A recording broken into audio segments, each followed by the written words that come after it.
మహిళలతోనే meeting. Bhagat Singh, Rajguru సుఖ్దేవ్ల వర్ధంతి సందర్భంగా Kadapa Ambedkar circle దగ్గర కాగడాల ప్రదర్శన కార్యక్రమాన్ని నిర్వహించారు. ఈ సందర్భంగా నేతలు మాట్లాడుతూ భగత్ సింగ్ జీవితం భారతదేశ యువతకు స్ఫూర్తిదాయకమని, అటువంటి మహనీయ త్యాగాలను నేటి సమాజానికి తెలపాల్సిన బాధ్యత పాలకులదేనని అన్నారు. ఈ కార్యక్రమంలో ఆర్ఎస్ఎఫ్ రాష్ట్ర అధ్యక్షుడు డిఎం ఓబులేసు యాదవ్, ఏపీ వెనుకబడిన ప్రాంతాల అభివృద్ధి వేదిక రాష్ట్ర అధ్యక్షుడు బి నారాయణరెడ్డి, కాంగ్రెస్ పార్టీ రాష్ట్ర కార్యదర్శి ఎస్ఏ సత్తా, సిపిఐ నగర కార్యదర్శి ఎన్ వెంకట శివ, బీఎస్పీ జిల్లా అధ్యక్షులు గుర్రప్ప తదితరులు పాల్గొన్నారు.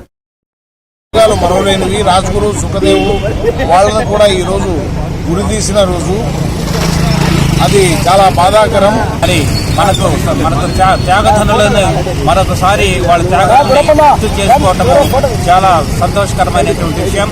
మరి ఈ రోజున భగత్ సింగ్ గారి ఆశయాలు నెరవేర్చే క్రమంలో యూత్ ముందుకు రావటం, యువజనులకు సంబంధించి యూత్ ఆర్గనైజేషన్స్ మరి కార్యక్రమాలు చేపట్టడం నిజంగా సంతోషకరమైనటువంటి విషయం. స్వాతంత్రం కోసం చిన్న వయసులోనే 23 సంవత్సరాల నూనె మీసాల భగత్ సింగ్, రాజ్గురు సుఖదేవులు బ్రిటిష్ వ్యతిరేకంగా